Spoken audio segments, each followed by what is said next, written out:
반갑습니다. 네. 하나님 말씀 창세기 38장 24절에서 30절 말씀입니다. 같이 읽도록 하겠습니다. 석 달쯤 후에 혹이 유다에게 고하여 가로되 네 며느리 다말이 행음하였고 그 행음함을 인하여 잉태하였느니라. 유다가 가로되 그를 끌어내어 불사르라. 여인이 끌려나갈 때에 보내어 시부에게 이르되 이 묽은 임자로 말미암아 잉태하였나이다. 청컨대 보소서 이 도장과 그 끈과 지팡이가 네 것이니까 한지라. 유다가 그것들을 알아보고 가로되 그는 나보다 옳도다. 내가 그를 내 아들 셀라에게 주지 아니하였음이로다 하고 다시는 그를 가까이 하지 아니하였더라. 임산하여 보니 상태라. 해산할 때에 손이 나오는지라. 산파가 가로되 이는 먼저 나온 자라 하고 홍사를 가져 그 손에 메었더니 그 손을 도로 들이며 그 형제가 나오는지라. 산파가 가로되 네가 어찌하여 터치고 나오느냐 한고로 그 이름을 베레스라 불렀고 그 형제 곧 손에 홍사 있는 자가 뒤에 나오니 그 이름을 세라라 불렀더라. 아멘. 참 난감한 말씀이 창세기 38장에 기록되어 있죠. 그래서 주석이나 설교들을 보게 되면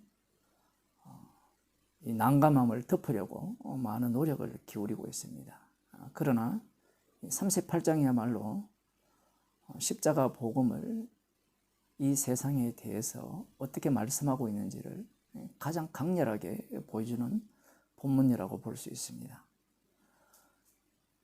석 달쯤 후에 어떤 사람이 유다에게 말을 했죠. 당신의 그 며느리가 행음하여서 뒤에 보게 되면 창기짓을 하여서 잉태하였다 라는 소식을 유다에게 전해줍니다. 유다가 그 이야기를 듣자 말자 사실관계를 묻지도 않아요. 바로 명령을 내립니다. 그를 끌어내어 불사르라. 아마 이 당시에 시아버지의 권한이 이 정도로 셌던 모양입니다. 며느리가 행음을 했다, 창기짓을 할 경우에는 얼마든지 불살라서 죽일 수 있는 그러한 어떤 법이 그 주변사회에 아니면 이 유다 가문에 이렇게 있었을 수 있어요. 유다가 왜 이렇게 급하게 불살라 죽여라 그렇게 명을 내렸는가? 그 이유를 우리들이 돌아볼 필요가 있습니다. 지금 본문이 너무 급박하게 진행되기 때문에 앞부분을 놓치기 쉬워요. 무엇을 놓치기 쉬운가 하면 유다가 애를 위해서, 장자 애를 위해서 며느리를 취했거든요. 직접 선택한 거예요. 표현을 하면 누구를 위해서? 장자 애를 위해서. 그런데 엘이 죽었습니다. 근데 유다 입장에서는 하나님 앞에서 악했기 때문에 죽었다는 사실을 알지 못해요. 하나님이 그걸 안 알려줬거든요. 그래서 유다는 당연히 형의 실을 잊게 하기 위해서 동생 오난이 형수에게 들어가서 그 실을 잊게 하라고 하면서 이제 결혼을 한 거죠. 쉽게 말하면. 그런데 오난이 역시 하나님께 악을 행했죠. 여호와 목전에서 악행을 행했다 이렇게 나오는데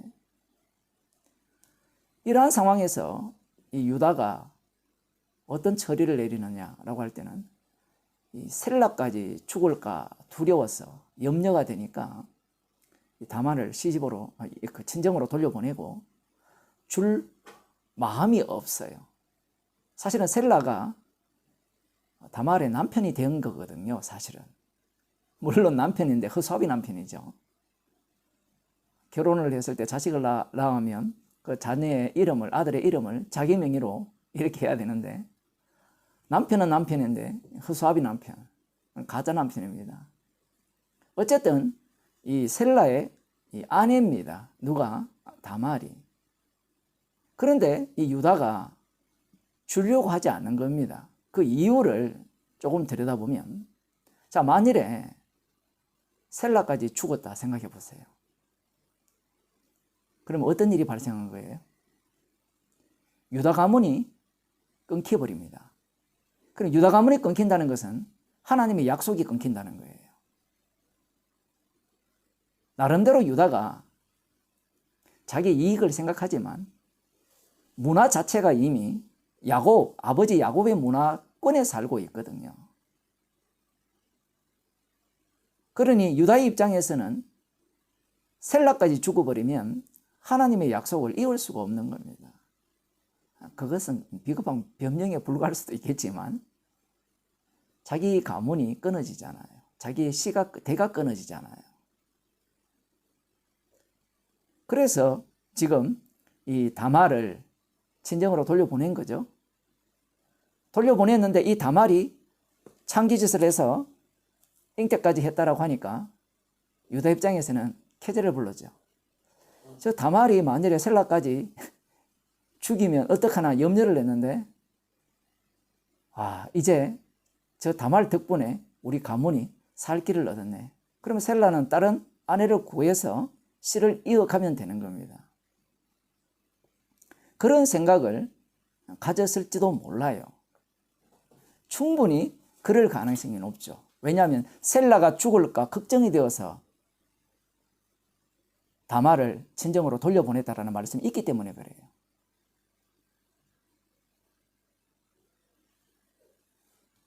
그렇다면 이 유다가 불살라라 이렇게 명을 내린 이유는 빨리 제거해버리면 방금 말씀드린 것 같이 자신의 씨를 이을 수 있다고 생각한 거예요. 그런데 이 여인이 끌려가다가 시부에게 전가를 보냅니다.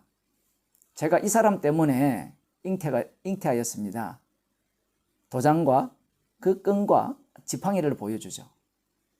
보여주는 순간 이게 갑자기 유다가 돌변합니다. 유다가 그것들을 알아보고 가로되 그는 나보다 옳도다. 내가 그를 내 아들 셀라에게 주지 아니하였음이로다. 여기에 옳도다라는 말은 의롭다는 말이에요. 이 말의 의미가 도대체 뭐냐 이겁니다. 셀라를 주지 않았기 때문에 유다가 창기 행세를 해서 우리 집안의 대를 이어가려고 하는구나. 그 다말이 창기 행세를 해서 우리 집안의 대를 이어가려고 하는구나. 그렇게 말을 하는 게 아니에요, 지금. 왜냐하면 뒤에 나오는 그 다말이 낳는 아들이 베레스와 세라거든요. 그 나아지는 과정을 보게 되면 이 야곱과 에스가 태어날 때 야곱은 자기가 형 노릇하려고 발꿈치를 닦고 나왔거든요. 내가 먼저 나갈 거야 했는데 야곱은 성공하지 못했거든요. 에서가 먼저 나왔어요. 에서가 장자가 된 겁니다. 그런데 이 베레스와 세라를 보면 세라가 먼저 나왔어요. 팔이 원래. 그런데 이 베레스가 세라를 잡아당기고 지가 먼저 튀어나왔어요. 그래서 실제로 이 베레스가 장자가 됩니다. 이 베레스의 후손에서 다윗이 나오고 예수님이 태어나는 겁니다. 이 내용을 이렇게 들여다보게 되면 지금 유다가 하는 이야기는 네가 의롭다, 네가 옳다라는 이 말 자체가 어떤 의미가 담겨지는지를 알 수 있는 거예요. 그러면 도대체 무엇이 옳은가라고 하면 사람들은 이 다말이 하나님의 약속의 씨를 태어나게 하기 위해서 자기가 창기 행세를 하고 그렇게 한 것이 옳다. 그렇게 옳다라고 이야기를 해요. 그 말도 맞아요. 그런데 유다의 말은 어떤 의미가 되는가 하면 그 수준이 아니에요. 이 다말을 인하여서 어떤 상황이 벌어지는가 하면 마태복음 1장에 이 다말에게서 베레스와 베레스가 나거든요. 예수님의 족보에. 이 다말로 인하여서 이 야곱 족속이죠. 야곱의 후손. 그러니까 야곱의 후손의 전복이 일어나는 겁니다. 무슨 얘기인가 하면 야곱 다음에 유다잖아요. 그럼 유다 다음에 누가 나와야 되는가 하면 엘이 나와야 되는데 엘은 죽었고, 오난이 나와야 되는데 오난도 죽었고, 셀라가 나와야 되는데 셀라도 아버지 때문에 죽은 거예요. 대를 끊어버립니다. 끊어버리고 이 다말에게서 베레스를 낳는 거예요. 그래서 다말을 통해서 오히려 새로운 족보를 이어가는 겁니다. 불살라라 있을 때 누가 불살라지느냐라고 할 때는 이 유다 가문이 불살라지는 거예요. 불살라지고 다말 가문 속으로 들어가는 겁니다. 거꾸로.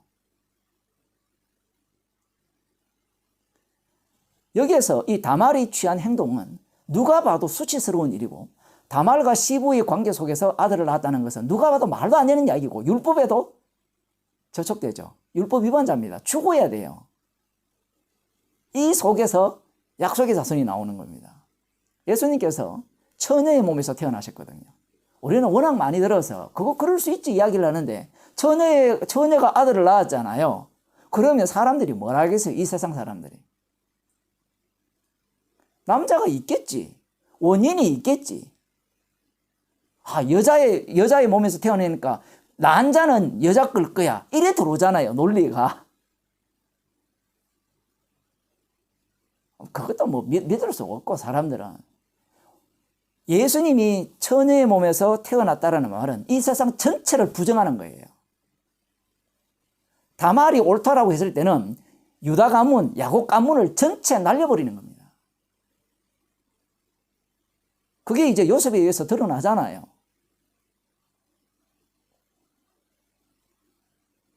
예수님이 이 땅에 오심으로 말미암아, 처녀의 몸에서 태어나심으로 말미암아 사람들로부터는 조롱의 대상이죠. 그런 얘기를 안 하잖아요. 잘 세상 사람들은 4대 성인이라 하면서 예수님은 훌륭한 분이야, 좋은 가르침을 했어. 그런데 처녀의 몸에서 태어났다는 것은 이 세상은 하나님께서 천지를 창조하실 때 남자와 여자가 한 몸이 되어서 생육하고 번성하게 되어 있어요. 처녀의 몸에서 태어남으로 말미암아 하나님의 창조 자체를 완전히 파괴해버립니다. 달리 말해 이걸 다르게 표현하면 혈통 자체를 부정하는 거예요.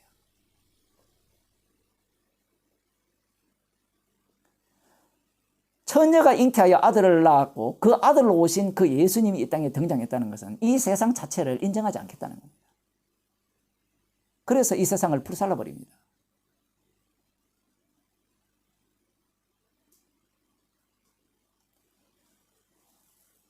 다시 들어가 보면 결국은 다말이 쌍둥이를 낳죠.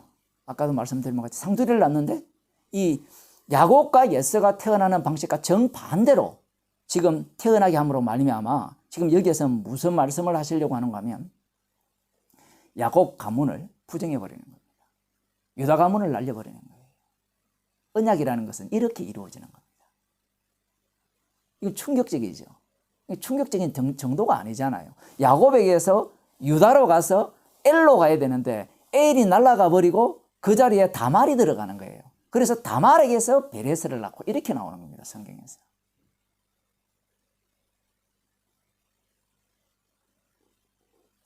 십자가 앞에서 이 세상은 부정되는 거예요.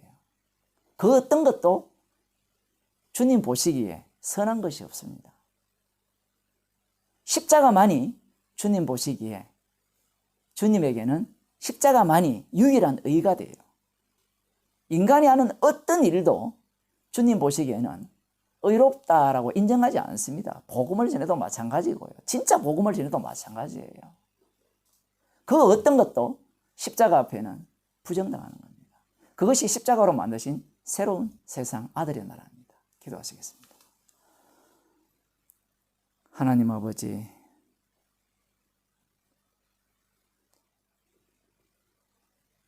성령을 주셔서 우리를 죽여버리시고 주께서 만드신 아들의 나라로 우리들을 옮기셔서 우리의 인생을 십자가의 정인으로 살아가게 하심을 감사드립니다.